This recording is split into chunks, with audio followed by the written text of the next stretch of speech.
तो भाई समृद्ध विरासत है यहाँ की। सांची स्तूप यहाँ पर है, भीमबेटका है ना, भगवान भोलेनाथ का मंदिर भोजपुर जो है जहाँ हम बैठे हुए हैं इस समय, छीन धाम। बिल्कुल लगता है कि एक सर्किट बनाने की जरूरत है यहाँ पर कि कनेक्टिविटी हो, तो धार्मिक पर्यटन का अगर लोग अगर यहाँ पर आएंगे तो स्थानीय लोगों को लाभ मिलेगा। उसको लेकर भी सरकार कुछ प्लानिंग कर रही है? बिल्कुल, देखिए निश्चित रूप से आपने जिन स्थानों का उल्लेख किया है और बड़ी विविधता भरे हैं। यदि भीमबेटका है तो उसका हम बोलते हैं कि हजारों वर्ष पहले से वहाँ पे शैल चित्र पाए गए हैं। और यदि दूसरी ओर शिव भक्तों का भोजपुर का मंदिर प्रसिद्ध है, बौद्धों के लिए सांची है, राम भक्तों के लिए छीन के हनुमान लला का मंदिर है, जामवंत जी की यहाँ पर जामगढ़ है। ऐसे अनेकों उदयगिरी की गुफाएं हमारे यहाँ पर जो लगी हुई हैं विदिशा क्षेत्र से। तो इस तरह के जो यहाँ पे हमारे रायसेन जिले में जो है वो ऐतिहासिक भी पौराणिक भी कई स्थान हैं। इसलिए मैं समझता हूँ कि लगातार यहाँ पे पर्यटन को हमको प्रोत्साहन दे रहे हैं, प्रोत्साहन यहाँ पर हो रहा है। और मध्य प्रदेश की सरकार पर्याप्त संसाधन उपलब्ध करा रही है पर्यटकों के लिए, तो निरंतर यहाँ पर विकसित हो रहा है। और आपने कहा और आवश्यकता है, तो मैं समझता हूँ कि विकास एक ऐसी चीज है कि जिसको निरंतर जितना भी आप करते रहेंगे वो कम होने वाला है। बिल्कुल, बढ़ती आबादी के साथ जरूरत महसूस होती है लोगों को, शायद यही बताया कि विकास का पहिया रुकना नहीं चाहिए कभी भी। एक और बात है, आपके पास स्वास्थ्य विभाग है, आपने मेडिकल कॉलेज की बात की, मेडिकल कॉलेज बनने में भी समय पर, लेकिन पीएससी सीएससी और जो डिस्ट्रिक्ट हॉस्पिटल है उसके उन्नयन को लेकर, रायसेन को लेकर कुछ प्लान तैयार किया होगा? आप स्थानीय मंत्री हैं यहाँ से, जाहिर सी बात है कि लगाव भी होगा रायसेन को लेकर। क्या रायसेन को सौगात आपके विभाग की ओर से मिलने वाली है? देखिए सुधीर जी, आपने जो प्रश्न किया है उसके थोड़ा मैं पृष्ठभूमि आपको बताना चाहता हूँ कि रायसेन जिले का कुछ ऐसा हम कह सकते हैं कि भाग्य का है, और मैं तो कहूँ कि मैं भी सौभाग्यशाली हूँ कि एक स्वास्थ्य मंत्री के रूप में मुझे प्रदेश की सेवा करने का मौका मिला है।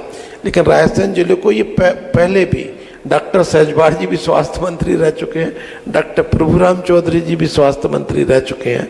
तो निरंतर चूंकि यहाँ स्वास्थ्य मंत्री रायसेन जिले में रहे हैं, तो चाहे सब हेल्थ सेंटर हो, प्राइमरी हो, कम्युनिटी हेल्थ सेंटर हो, सिविल हॉस्पिटल हो, पर्याप्त मात्रा में रायसेन जिले में लगातार काम भी कर रहे हैं, नए का भी निर्माण हो रहा है। और मैं समझता हूँ कि अभी की जनसंख्या के मान से जितनी आवश्यकता है उतना इंफ्रास्ट्रक्चर रायसेन जिले के अंदर खड़ा हो गया है या हो रहा है। केवल मानव संसाधनों की आवश्यकता है जिसकी पूर्ति करने का काम हमारी मध्य प्रदेश की सरकार कर रही है। 46,000 से अधिक पदों की हमारे स्वास्थ्य एवं चिकित्सा शिक्षा विभाग में मंत्रिमंडल से मंजूरी हो गई है, जिनकी भर्ती शीघ्र पूरी होगी। तो मैं समझता हूँ उनमें रायसेन जिला भी शामिल रहेगा। आपने 46,000 स्वास्थ्य कर्मियों के भर्तियों की बात कही है। एक डॉक्टर्स की कमी होती है, क्यों डॉक्टर्स का रुझान जो है, लगाव जो है सरकारी नौकरी की तरफ, सरकारी अस्पताल में जाने से क्यों कम है? सरकार कोई ऐसी पॉलिसी क्यों नहीं बनाती कि निजी अस्पतालों की तरह कम से कम डॉक्टर अगर आए यहाँ पर एक हैंडसम पैकेज हो या फिर कुछ सर्विस में ऐसा हो उनको कि लगे कि हाँ करना चाहिए? ना, देखिए मध्य प्रदेश की सरकार तो लगातार अभिनव प्रयोग भी कर रही है कि हम अच्छे डॉक्टर्स को अपनी ओर आकर्षित करें। उसके लिए हमने यू कोट बी पे जैसी एक योजना लगाई थी कि हमने जब निश्चेतना विशेषज्ञों के लिए पद निकाले थे तब हमने 1.25 लाख से लेकर 3 लाख तक का एक पे, जिसको कह सकते हैं बैंड बनाया था। और उस बैंड में सामने वाले डॉक्टर्स को ही ऑफर देना था कि वो किस पे में काम करना चाहता है। तो मैं समझता हूँ कि ऐसा प्रयोग करके मध्य प्रदेश निश्चित रूप से डॉक्टरों को अपनी ओर आकर्षित करने का काम कर रहा। इसके लिए मैं जो हमारी पूर्ववर्ती सरकारें रही हैं कांग्रेस की, उनका थोड़ा उल्लेख जरूर करना चाहूँगा, क्योंकि जिस दर से हमारे देश की जनसंख्या बढ़ रही थी उसी दर से मेडिकल कॉलेजों की संख्या बढ़नी चाहिए थी। लेकिन हमारी जो कांग्रेस की पूर्ववर्ती सरकार रही उनने इसकी चिंता की नहीं। तो धीरे धीरे मेडिकल कॉलेजों का अनुपात और बढ़ती जनसंख्या का जो अनुपात था वो घटता चला गया, बढ़ता चला गया है, अंतर बढ़ता चला गया। और उस अंतर की वजह से ये रहा कि डॉक्टरों की उपलब्धता कम होते चली गई। लेकिन मैं यशस्वी प्रधानमंत्री उनकी दूरदर्शिता का आभार व्यक्त करता हूं कि उन्होंने अपनी दूरदर्शिता से ये निर्णय किया कि मेडिकल कॉलेजों की संख्या तेजी से बढ़ाने की ज़रूरत है, तभी हम डॉक्टरों की आपूर्ति कर पाएंगे। उसी का परिणाम है कि जितने पिछले 75 साल में, माफ़ कीजिए पिछले 65 साल में अपने मेडिकल कॉलेज खुले थे, उतने 10 साल में नरेंद्र मोदी जी ने खोल दिए और आज देश में मेडिकल कॉलेजों की संख्या दुगनी हो गई है, लगभग दुगनी हो गई है। एक और सवाल है मेरा मां नर्मदा को लेकर। आप नर्मदा अंचल में हम लोग बैठे हुए हैं इस समय, और नर्मदा परिक्रमा का एक बड़ा पथ जो है पूरा रायसेन से होकर गुजरता है। कई सारे धार्मिक यात्री निकल कर जाते हैं, सेवाओं का एक भाव होता है। नर्मदा जी के साफ सफाई को लेकर, नर्मदा जी के जो धार्मिक पर्यटन है उसके विकास को लेकर क्या कार्य है? बिल्कुल, देखिए निश्चित रूप से सुधीर जी जो प्रश्न आपने पूछा, और मैं बड़ा सौभाग्यशाली जनप्रतिनिधि हूँ कि रायसेन जिले में से जितनी भी नर्मदा नदी का पथ है वो पूरा का पूरा मेरी विधानसभा से ही जाता है। मेरी विधानसभा में एक तरफ से नर्मदा मैया जाती हैं और बहुत लंबा क्षेत्र है, लगभग 54 या 56 घाट वहाँ पर हैं हमारे नर्मदा जी के, जो मेरी विधानसभा में है। निश्चित रूप से उसमें हमने लगातार प्रयास किया है कि वहाँ पर हमारा पर्यावरण का संरक्षण होते रहे, लगातार वृक्षारोपण करने का काम किया है। अभी मैंने 8 घाटों के प्रस्ताव और माननीय मुख्यमंत्री जी से निवेदन किया था उनके उन्नयन के लिए, उसकी भी सहमति माननीय मुख्यमंत्री जी की मिली है। तो नर्मदा जी यहाँ पर आस्था का केंद्र है, श्रद्धा का केंद्र है, उस रूप में भी उनका मान बढ़ा रहे, इसके लिए निरंतर मध्य प्रदेश की सरकार डॉक्टर मोहन यादव जी के नेतृत्व में पूरे मध्य प्रदेश में काम कर रही है। तो मुझे भी आशीर्वाद मिला है कि मैं भी रायसेन जिले में से जितनी नर्मदा मैया गई है उसकी हम सेवा कर सकें। बिल्कुल सेवा कर सके, पर एक और पीड़ा है बिल्कुल, क्योंकि हमने देखा है कि अवैध रेत खनन को लेकर वो कार्रवाई होनी चाहिए। आप खुद ही डंपर पकड़ने पहुंच जाते हैं, प्रशासन अधिकारी लगता है कि आंख मूंदे बैठे हैं, क्यों मंत्री को जाना पड़ रहा है डंपर पकड़ने?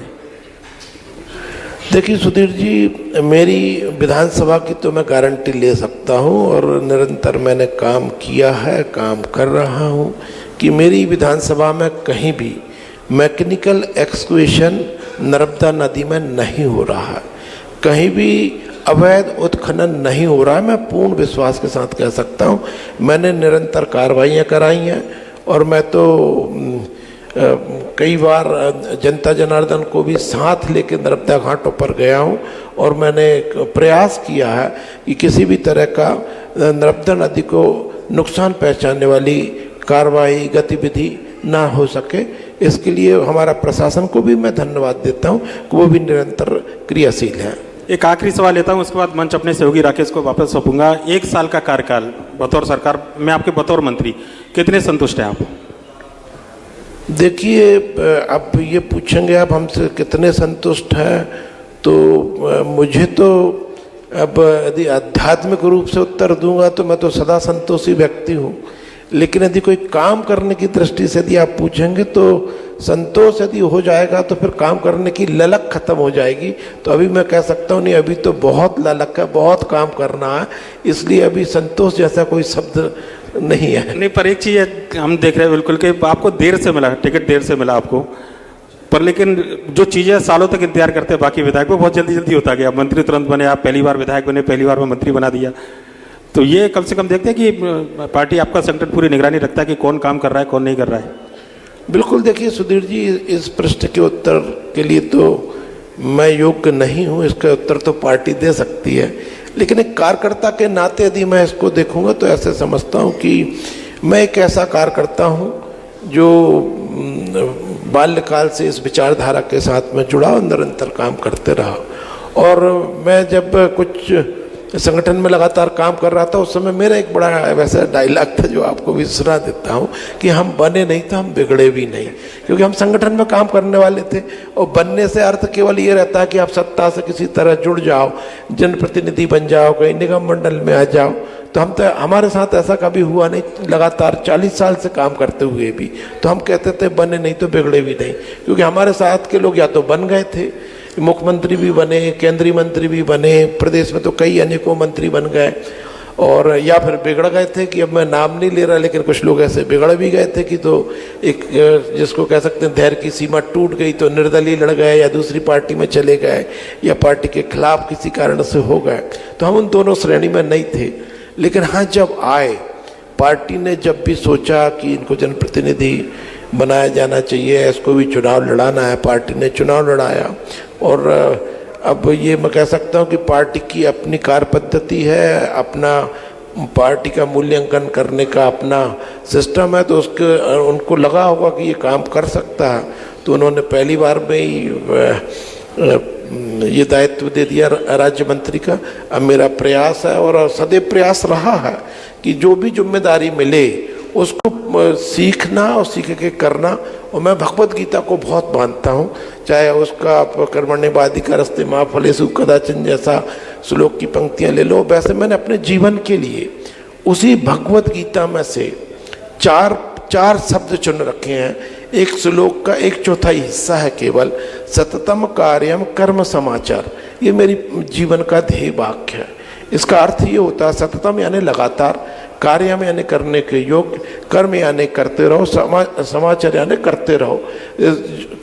जो काम करने योग्य है उनको निरंतर करते रहो, बस इसके अलावा जीवन का कोई ध्येय नहीं है। जो मिलता है वो करने योग्य जो काम होता है वो निरंतर करते रहो, बस। बाकी का तो बिल्कुल बने नहीं तो बिगड़े ही नहीं, पर लेकिन अब बन गए तो भविष्य में बिगड़े नहीं। आप ऐसे ही सहज रहें, सरल रहें, लोगों की सेवा करते रहें। बहुत बहुत शुभकामनाएं आपको। धन्यवाद सुधीर जी, बहुत बहुत धन्यवाद। धन्यवाद मंत्री जी। और एक बड़ी घोषणा की गई है, रायसेन जिले को मेडिकल कॉलेज भी मिलेगा और मध्य प्रदेश में आने वाले समय में एक और लोक आकार लेगा और वो लोक रहेगा भोजेश्वर लोक। मंत्री जी ने इसके साथ ही निष्काम भाव की भी चर्चा की है। गीता जयंती हम देखें कि पूरे देश में, पूरे मध्य प्रदेश में बड़े जोर शोर से मनाई गई है और मंत्री जी कह रहे हैं कि निष्काम भाव के साथ वो अपना काम कर रहे हैं और करते रहना है। बहुत बहुत शुक्रिया मंत्री जी। और अब मंत्री जी, हमारे इस बीच जो तमाम सामने जो लोग बैठे हुए हैं वो विजनरी हैं रायसेन जिले के, वो विजनरी हैं भोजपुर जिले के, भोजपुर शहर के ऐसे, और मंडीदीप अब्दुल्लागंज से भी हमारे तमाम जो साथी पहुंचे हुए हैं और अपनी अपनी विधा में ये बेहतर काम कर रहे हैं। और अब बेला है इनके स्वागत की, इनके सम्मान की, क्योंकि जो भोजपुर के विकास में, रायसेन के विकास में अपना योगदान दे रहे हैं, उनका मंच से सम्मान तो होना ही चाहिए। तो मैं मंच पर आमंत्रित करता हूँ सबसे पहले हमारे सेल्स हेड अनिश तिवारी जी को मंच पर पहुँचें और आप चलिए स्वागत की बेला शुरू करते हैं। हमारे विजनरीज हैं उनको, और सबसे पहले मंच पर बुलाता हूँ श्री अनूप सिंह चौहान जी को, जो कि संचालक है अंशिका मोबाइल के। अनूप चौहान जी मंच पर पहुँचें और हमारे मंत्री महोदय, हमारे रेजिडेंट एडिटर और हमारे MP हेड सेल्स अनिश तिवारी जी, उन्हें स्वागत करते हुए, उनका सम्मान करते हुए। ये सम्मान इसलिए भी है कि अनूप सिंह चौहान जी की बात करें, इनके पिताजी किसान हैं, फार्मर हैं और इन्होंने फार्मर के साथ एक व्यवसाय करने की प्लानिंग की, लेकिन व्यवसाय ऐसे नहीं किया बल्कि नौकरी करके उसे समझा, उसकी बारीकियां समझी और अब वो व्यवसाय कर रहे हैं। मैं मंच पर आमंत्रित करता हूँ डॉक्टर सलभ तिवारी जी, जो प्रभारी हैं सिविल अस्पताल मंडीदीप के। जोरदार तालियों से सलभ तिवारी जी का स्वागत करें। साथ ही श्रीमती डॉक्टर ज्योति तिवारी जी को भी मैं मंच पर आमंत्रित करता हूं, स्त्री रोग विशेषज्ञ हैं और मंडीदीप में MJM हॉस्पिटल का संचालन वो करती हैं। ये डॉक्टर्स जो दंपति हैं, इस क्षेत्र में, मंडीदीप में, भोजपुर में, रायसेन में लोगों को स्वास्थ्य सुविधाएँ मिलें, बेहतर स्वास्थ्य सुविधाएँ मिलें और उसके लिए लगातार सतत प्रयासरत हैं हमारे डॉक्टर सलभ तिवारी जी मंच पर आएँ और साथ ही डॉक्टर ज्योति तिवारी जी मंच पर पधारें। साथ ही मैं आमंत्रित करता हूं श्री अंशुल चौहान मुकद्दम साहब तामोद, प्रदेश उपाध्यक्ष अखिल भारतीय ओबी महासभा जी से। मैं राकेश जी से निवेदन करूंगा कि अखिल अंशुल चौहान जी को सम्मानित करें। श्री अंशुल चौहान मुकद्दम साहब तामोद, प्रदेश उपाध्यक्ष अखिल भारतीय OBC महासभा।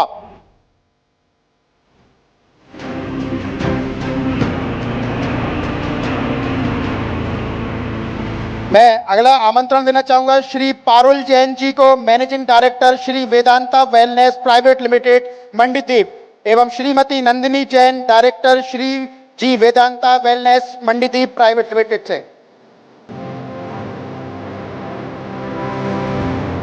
सम्मान की बेला चल रही है और आपकी तालियों की जो गड़गड़ाहट है वो लगातार जारी रहना चाहिए।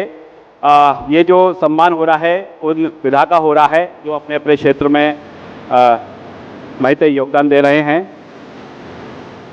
प्रदीप सेंगर जी, समाज सेवी श्रीमती रश्मि सेंगर जी,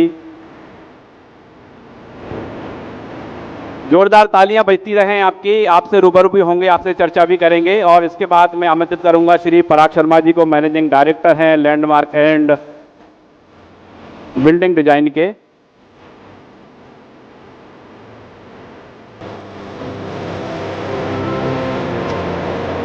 मैं राजू कुशवाहा जी से अनुरोध कर रहा हूं मंच पर पहुंचे। राजू कुशवाहा जी हमारे government sales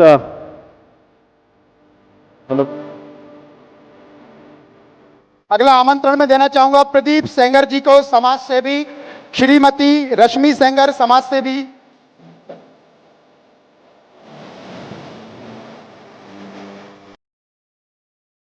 Shri Parag Sharma ji, managing director landmark survey and building design.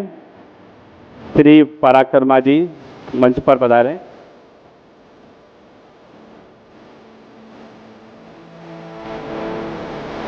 और आप देखें कि यहाँ के जो विजनरीज हैं जो अपना योगदान दे रहे हैं भोजपुर के विकास में, मंडी जिले के विकास में, ओबेदुल्लागंज के विकास में, रायगंज जिले के विकास में। और पराग शर्मा जी इस समय मंच पर हैं। हमारे मंत्री महोदय, हमारे रीजन एडिटर और एमपी हेड सैर सरोज तिवारी जी, उनका सम्मान करते हुए मैं आगे आमंत्रित करता हूँ श्री विंध्याचल विनय जी को, डायरेक्टर आशियाना ग्रीन्स। विंध्याचल विनय जी कृपया मंच पर पधारें और हमारे मंत्री महोदय से सम्मान प्राप्त करें। और ये सम्मान बेहद ही खास हो जाता है जब आपके जिले के मंत्री महोदय। मैं मंच पर आमंत्रित करता हूँ श्री चरण सिंह राजपूत जी को, मैनेजिंग डायरेक्टर हैं जय भवानी कॉलोनाइजर एंड डेवलपर्स। अभी विंध्याचल विनय जी के लिए जोरदार तालियां जो मंत्री महोदय से सम्मान प्राप्त कर रहे हैं। चरण सिंह राजपूत जी मंच पर पधारें, मैनेजिंग डायरेक्टर जय भवानी कॉलोनाइजर एंड डेवलपर्स। और राजू कुशवाहा जी को भी मैं मंच पर आमंत्रित करना चाहूँगा। राजू कुशवाहा जी मंच पर पधारें और हमारे जो सम्मानित किया जा रहा है श्री चरण सिंह राजपूत जी को, वहाँ पर शामिल हों। फूल सिंह राजपूत जी को मैं मंच पर आमंत्रित करता हूँ, डायरेक्टर मॉडर्न कॉन्वेंट स्कूल। एक बार जोरदार तालियां। और साथ ही मैं रवि सैनी जी को भी मंच पर आमंत्रित करता हूं कि सम्मान समारोह में शिरकत करें। इस समय फूल सिंह राजपूत जी मंच पर हैं। मैं आगे आमंत्रित करता हूं श्री परम सिंह राजपूत जी को, director tech mark super market Obaidullaganj. Shri Param Singh Rajput जी, स्वागत की बेला जारी है, तालियों की गड़गड़ाहट भी जारी रहना चाहिए। Param Singh Rajput ji, director tech mark super market Obedullaganj, इस समय मंच पर मौजूद है। और आगे Shri Kartikeya Shukla ji, forest range officer Dahod हैं, रातापानी टाइगर रिजर्व ओबेदुल्लागंज के हैं। श्री कार्तिकेय शुक्ला जी कृपया मंच पर पधारें।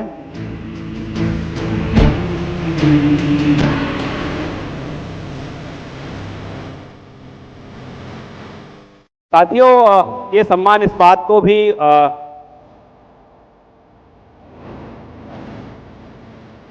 अनमोल संदेश से आदित्य शर्मा जी कृपया मंच पर पधारें। और हम इस पत्रकारिता की एक अलग विधा की बात करें, अपनी लेखनी से, अपनी जिम्मेदारी से वो लोगों के दिल में जगह बनाए हुए हैं। और आम जनता और सरकार के बीच जो सेतु है उसकी वो भूमिका निभाते हैं। इस क्षेत्र के जो प्रमुख मुद्दे हैं सरकार तक पहुंचाते हैं, प्रशासन तक पहुंचाते हैं।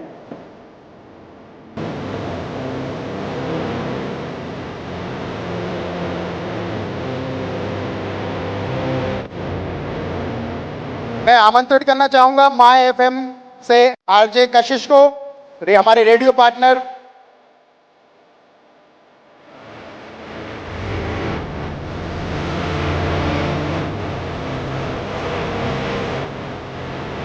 और अब मैं अनुरोध करता हूं हमारे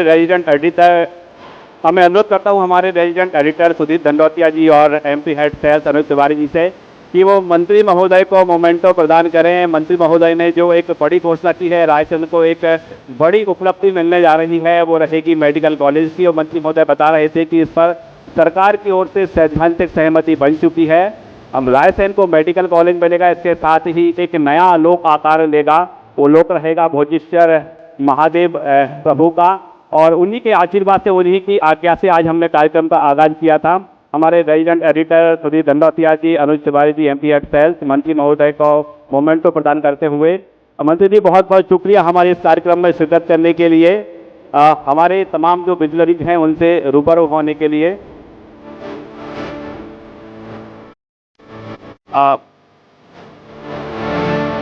मंत्री महोदय, आपसे एक आग्रह और है, हमारे जो तमाम जिनको आपने सम्मानित किया है उनके साथ एक ग्रुप फोटो आपके साथ वो चाह रहे हैं, तो हम आमंत्रित करते हैं सभी सम्मानित हमारे जो अतिथि हैं जिनको मंत्री महोदय की ओर से सम्मानित किया गया है।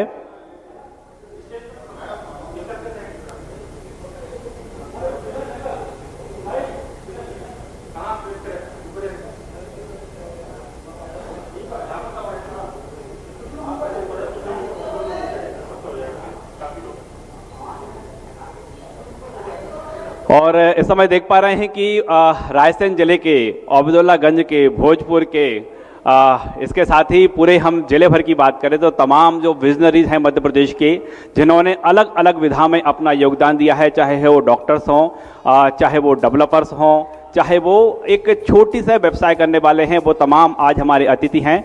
और मध्य प्रदेश सरकार के स्वास्थ्य राज्य मंत्री जी के साथ वो समय देखें आपकी ग्रुप फोटो सेशन इस समय चल रहा है।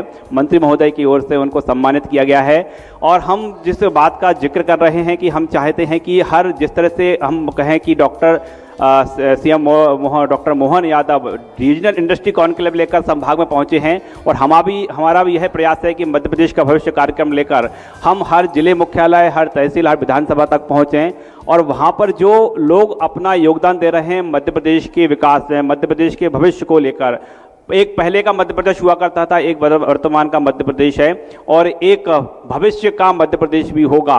भविष्य के मध्य प्रदेश को लेकर उनके मन में क्या है वो हम जानने का प्रयास कर रहे हैं। इसके साथ ही मध्य प्रदेश सरकार की कौन कौन सी नई प्लानिंग्स हैं, कौन कौन सी नई योजनाएं हैं, और आने वाले समय में मध्य प्रदेश का जो बजट पारित होना है तो वो आवाज भी सरकार तक पहुंचे। यहाँ के तमाम जो विजनरीज हैं, जो अलग अलग विधाओं के प्रमुख हैं, उनके सुझाव क्या हैं वो भी हम जानने का प्रयास कर रहे हैं। और इस समय एक अद्भुत तस्वीर आप देख पा रहे हैं कि मंत्री महोदय हैं और छोटे से बच्चे के साथ ये जो सेल्फी मंत्री महोदय की ओर से ली गई है।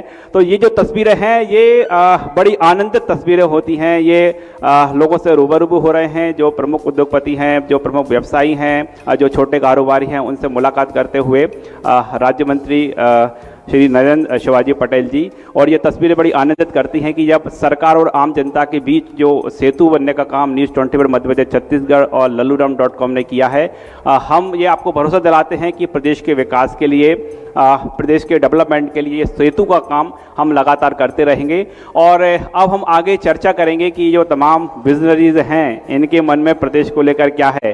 आज से हम 10, 20, 30 साल पहले के पुराने भोजपुर की बात करें तो पहले का भोजपुर कैसा था, वर्तमान में जो भोजपुर का स्वरूप बना है उसमें किसने क्या क्या योगदान दिया है, और साथ ही आज से 5, 10, 15, 20, 25, 30 साल के बाद का भोजपुर कैसा होगा। कहा जा रहा है कि भोजपुर है, रायसेन है, वो भोपाल का ही हिस्सा होगा, लेकिन उससे को एक करने के लिए जो मेट्रोपॉलिटन सिटी है उसे बनाने के लिए लोगों के मन में विजन क्या है, वो अपना क्या योगदान देना चाह रहे हैं, इन तमाम विषयों पर हम लगातार चर्चा करेंगे। और मंत्री महोदय ने जो एक बड़ी